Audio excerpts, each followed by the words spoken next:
Question 18, we've got effectively two cones here, the small cone and the big cone, and we've been asked to find the surface area of the frustum that remains once you've taken the little cone away from the big shape.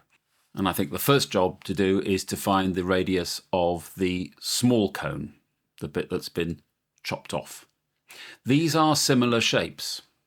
So the radius of the small cone will be reduced by a factor of the sloping sides, which is 6/10, multiplied by the larger radius. So r is equal to 6/10 multiplied by 3. And this is equal to 1.8. We're in a calculator paper, so I'm less inclined to stay in fractions, especially that we're going to have pi's floating around very, very shortly. It's not worth it. So first of all, the thing to do is to consider the curved surface area of the big cone with respect to the little cone. Take the little cone's surface area away, leaving us with the surface area of the frustum. Then we can add the base to it. So curved surface area of the big cone is equal to, we've been given the formula, which is pi RL. So this is pi multiplied by r, which is 3, times L, which is 10. So this is equal to 30 pi. For the moment, I will keep pi locked in its cage.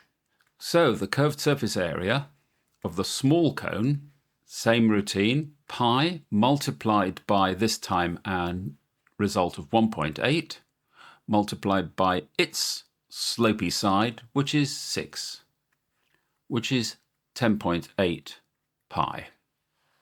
So the curved surface area of the frustum equals the subtraction of these two guys, which turns out to be 19.2 pi. So all we've got to do to add to the surface area of the frustum is that we've got to add a small top area and a larger bottom area. They're both pi r squareds. So top area is equal to pi multiplied by r squared. Now r is 1.8 squared, and this is equal to 3.24 pi. And the bottom area is equal to pi multiplied by its radius, which is 3 squared, and this is equal to 9 pi. Right, we've just got to add these results up.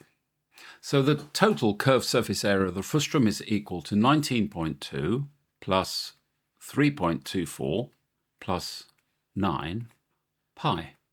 Put that into a calculator and you'll get 98.8 centimeters squared, and that is to 3 significant figures. And that is your answer.